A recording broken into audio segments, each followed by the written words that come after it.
Chaque jour, des promeneurs viennent ici chercher la quiétude. Certains marchent pour le plaisir, d'autres pour retrouver le silence. Ici, les enfants rient, les chiens explorent, les cueilleurs découvrent. La forêt est vivante parce qu'elle est partagée. Mais 6 mois de l'année, tout bascule. Le calme s'efface derrière les corps, les cris, les chiens et les fusils. Plus loin, les fusils s'invitent jusque devant les maisons. Des chasseurs venus d'ailleurs, sans ancrage. Vous n'êtes pas d'ici du coup? Non. D'accord, donc vous venez d'ailleurs chasser chez nous? Oui, parce que à la chasse, il y a une équipe de trackers et une équipe de postés. Non mais ça, on sait comment ça fonctionne. Mais donc du coup, vous savez pas pour qui vous allez... Non, moi je chasse avec les trackers qui sont mes amis, mais on chasse pour la société de chasse de... D'accord, donc c'est la société de chasse de... depuis le début. Je connais pas personnellement le nom de la société ou quoi ou qu'est-ce. Je connais pas le président, etc. Les panneaux se multiplient. Des avertissements qui rappellent que le danger rôde, même dans un espace qui devrait être commun.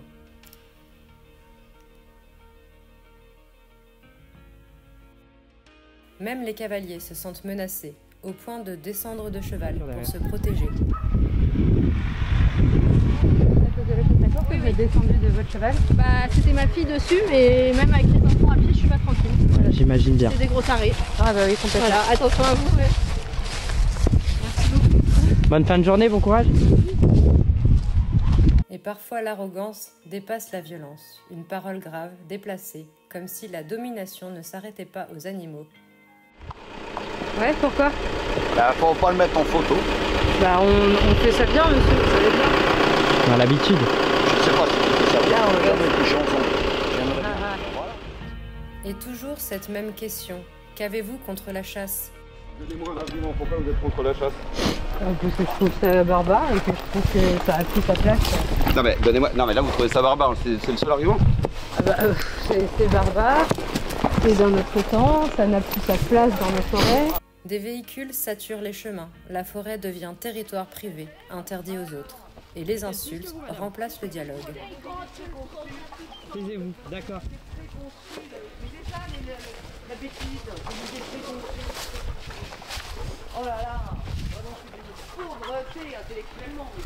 Des panneaux, des fusils, des contrôles, et la forêt se transforme en terrain militaire.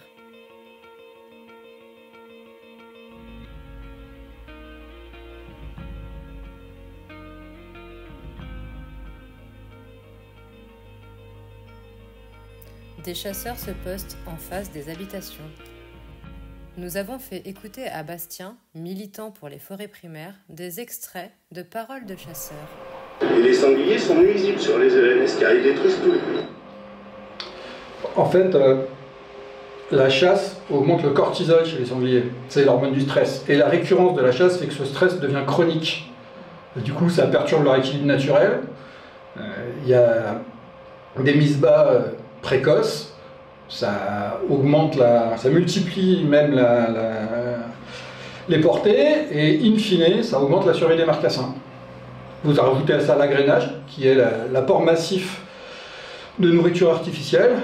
Et du coup, au lieu d'une régulation, vous avez une surproduction. Autrement dit, la chasse alimente elle-même les populations qu'elle prétend réguler.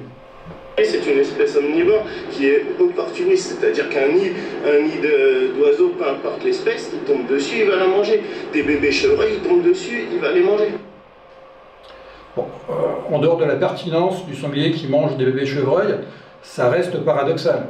Je veux dire, les chasseurs prétendent sauver les chevreuils des sangliers pour pouvoir les chasser eux-mêmes.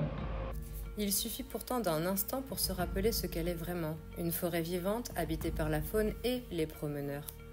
Un lieu où l'équilibre existe déjà, si on lui laisse sa chance.